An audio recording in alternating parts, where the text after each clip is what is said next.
You're listening to Crud Talk, a ministry of 50 Shades of Grace. Everybody's got a story.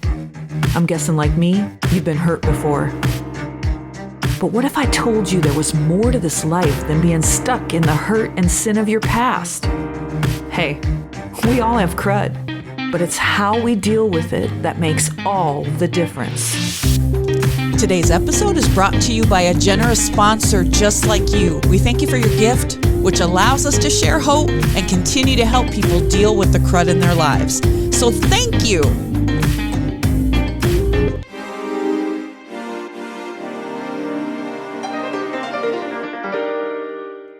Hey everybody, welcome to Crud Talk. I am Sonia Bruner. How are you doing? Well, it is Freedom Week, right? The 4th of July, and I hope that you are safe and with those that you love, and we are so thankful for those that have served to protect us and keep us safe. Got to see the Blue Angels do their show. What a cool air show that was. They came right over our house, too. It was pretty cool. But so thankful, again, for the freedoms that we have. And so today we're going to be talking about freedom. And I want to give you just a warning right up front. If you have any triggers, this would be an episode that is for an adult audience only, for a mature audience only, okay? Just want to give you a disclaimer about that, about what we're going to be talking about. So what is freedom? The power or right to act, to speak, or to think as one wants without hindrance or restraint. The freedom to think and feel as you want when you want. The state of not being imprisoned or enslaved. Freedom, which is defined by the Merriam-Webster as the quality or state of being free, such as the absence of necessity, coercion, or constraint in choice or action. Liberation from slavery or from the power of another.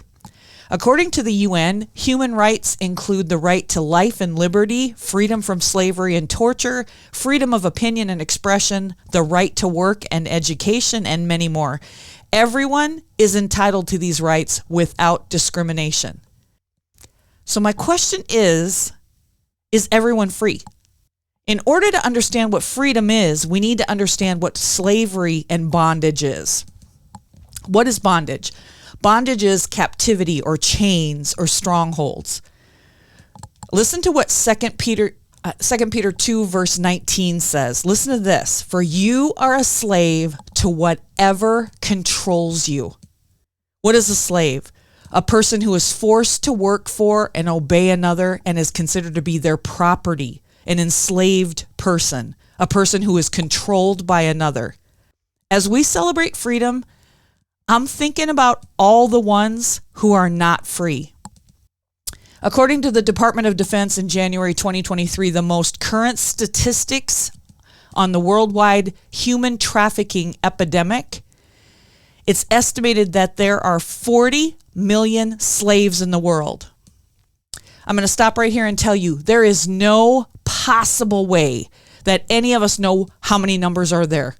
None of us can know that for sure. That really scares me. To be totally honest with you, that freaks me out. Think of the numbers, people. If it was 1 million, it's too many. If it was 1,000, it's too many. So what is human trafficking? Human trafficking involves the use of force, fraud, or coercion to obtain some type of labor or commercial sex act. Every year, millions of men and women and children are trafficked worldwide, including right here in the United States. It can happen in any community, and victims can be any age, race, gender, or nationality. Traffickers might use the following methods to lure their victims in trafficking situations: violence, manipulation, false promises of well-paying jobs, romantic relationships, other girls or other women to help lure them to make them seem legit. Language barriers and fear of their traffickers and or the fear of law enforcement. That's a whole nother show. Frequently keep victims from seeking help, making human trafficking a hidden crime. Most of the times, I'm going to pop right in here. Most of the times when an arrest is made in human trafficking, it is the victims that get arrested. It is the victims that get arrested. Remember that. We need to change that up, okay? We need to decriminalize the victims of human trafficking. Okay, that's a whole nother show.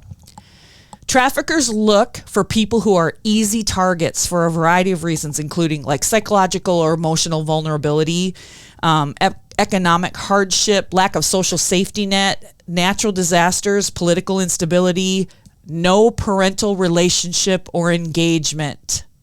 The trauma caused by the traffickers can be so great that many may not identify themselves as victims or ask for help, even in public settings. There was a big case, Elizabeth Smart, you probably remembered that. She was taken from her home, abducted, and she was covered with a head covering, I believe, and her face was covered. And people asked her, why didn't she ask for help when she was around other people? She was scared to death. That's why she didn't ask for help. She was afraid of what he would do to her or her family. A lot of people think that human trafficking is when a child or a person is taken or kidnapped, but that's not the case in most cases. Traffickers intentionally deceive and manipulate people they know. This process is called grooming. Traffickers and exploiters may befriend new people or recruit those already in their social, community, and family circles. This happens over time. Trafficking can happen in the home or in the neighborhood without even being moved around. I think that's really important to state that. Human trafficking is the second largest international crime industry. It's going to surpass the arms trade. I bet it already has. In my opinion, I bet it has. The idea is that drugs can only be consumed once and then they're gone, but human beings can be used multiple times, thus increasing the profit based on product use. So here we go. Here's what we're talking about here, folks. $99 billion is estimated to be made annually through sex trafficking alone. And remember, we don't even know the true numbers because there's no way we could possibly know. What about all the people that never are heard from again? 51 billion per year is estimated from forced labor trafficking. Okay? 21 million victims worldwide are believed to be victims of forced labor. Okay, and here's a one thing that I've learned recently. 1 in 6 runaways reported in the United States are likely to become victims of sex trafficking. 20% of human trafficking victims are children. I would say that number is too low.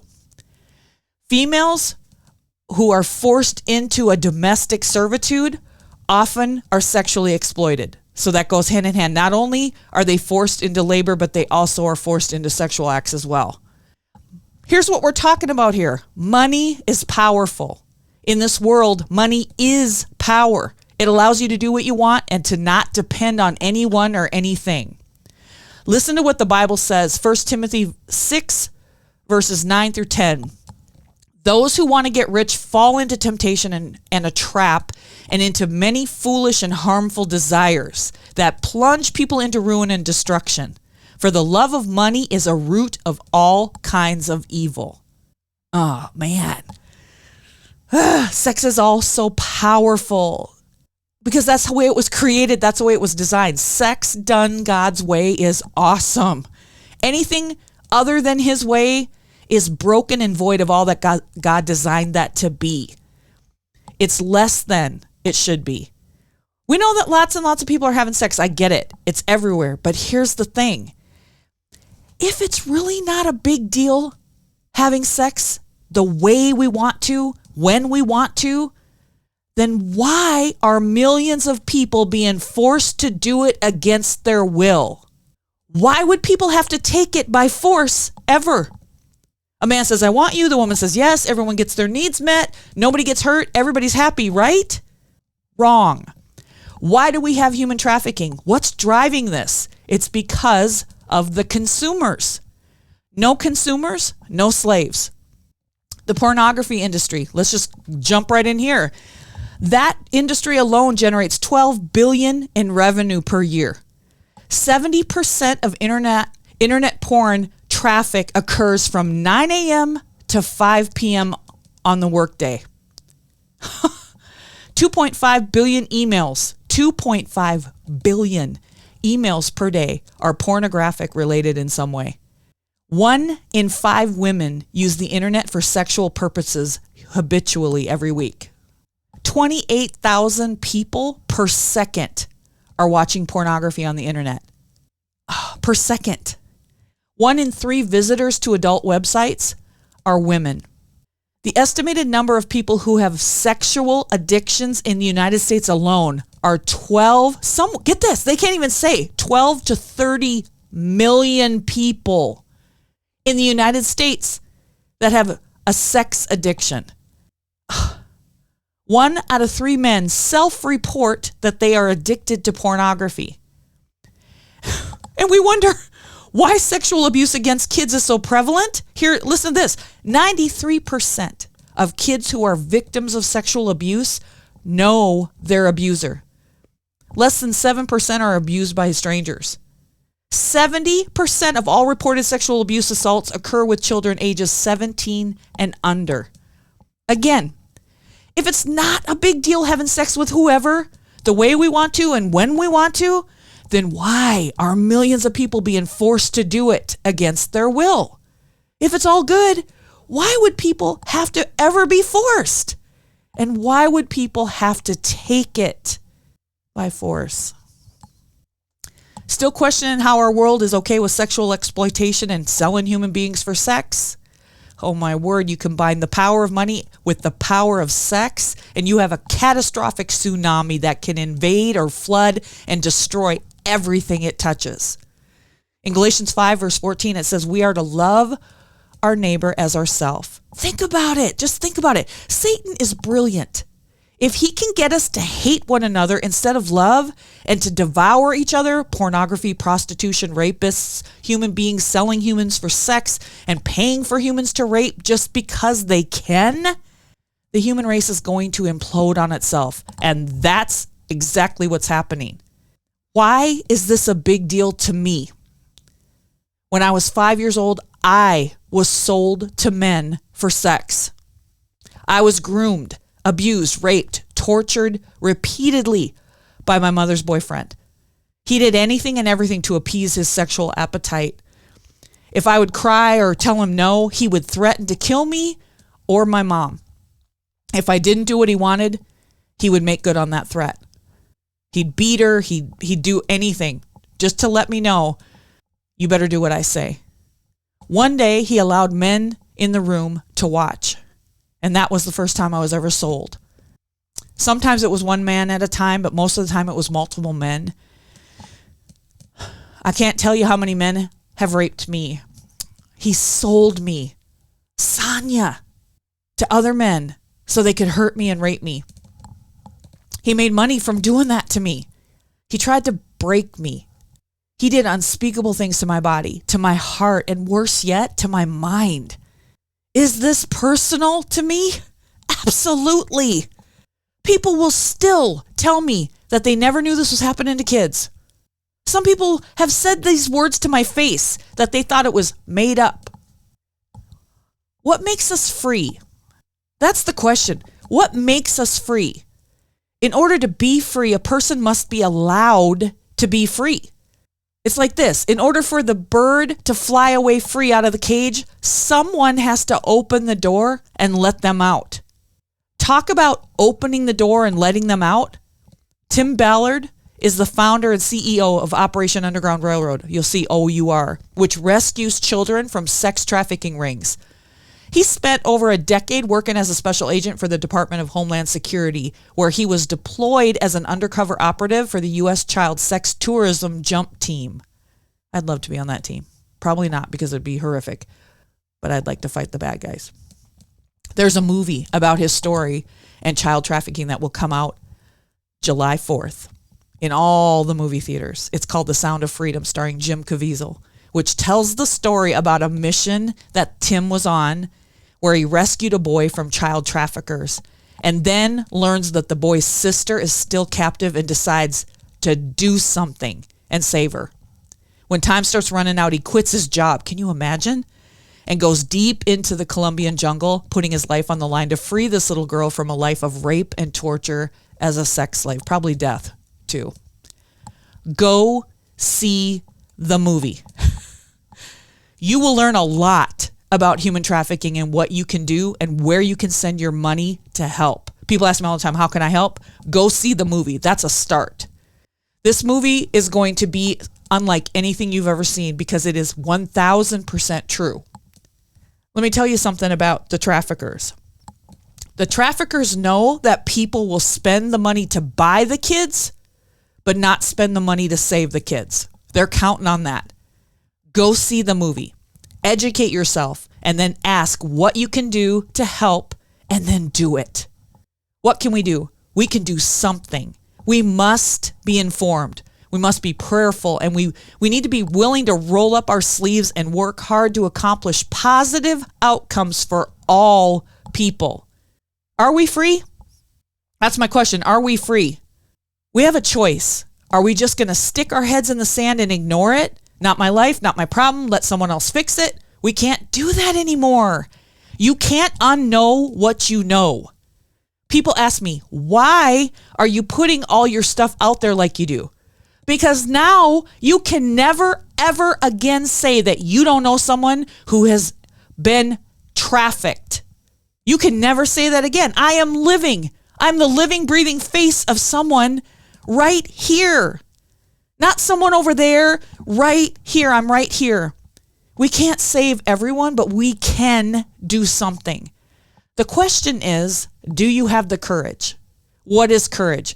Courage is the ability to do something even if we're afraid to do it. Even when we fear that it's going to cause us pain to do it and to do it anyway. A coward is afraid to face the truth. A coward would rather live a lie. A coward will hurt others and not care. A coward will make excuses. A coward will ignore what is happening right before their eyes. People ask me all the time, Sonia, how did you make it through all of that? I had hope. Out of the mouth of a dirty, unloved girl who nobody wanted, she knew there was more. I had hope. Hope is powerful. If you have hope, you can do anything. Without hope, all is lost. In order to be free, the door has to be opened. When I was about to turn 12 years old, I had been beaten, and I prayed, God, if you're real, help me. And the next day, I was able to call the police, and I was rescued. The door was opened, and I was free. And then I met a man who opened the door and set me free. His name is Jesus. John 3:16 says, for God so loved the world, that's you and I, that he gave his only son, that whoever believes in him should not perish but have eternal life. And this is the gospel, that while we were sinners, Jesus Christ died on the cross and took our place. In faith, I placed my trust in Jesus and I turn from my sin. I ask him to forgive me, and he does. And by his grace, I walk with him forever, knowing that he will never leave me or forsake me, and I am loved. Did you hear what I said? I am loved. The girl nobody loved, the girl nobody wanted. Jesus said, I want you. I love you. Jesus did rescue me. He did save me. Jesus saw the real me and loved me. Jesus did love me enough to stay. There was more. He was my more. He was my hope. Why do I do what I do? Hope is powerful. If you have hope, you can do anything. Without hope, all is lost. People need to know that there is hope. Go see the movie. The Sound of Freedom comes out July 4th in all the theaters. Go see it. Someone has to open the door in order to be free. Help me open that door. Go to my website, soniabruner.com. Share this podcast. Subscribe to this podcast. Leave your comments. We can't save everybody, but we can do something. Help me open the door. That's why I do what I do. Hope is powerful. I'm Sonia Bruner. This is Crud Talk. See you next time.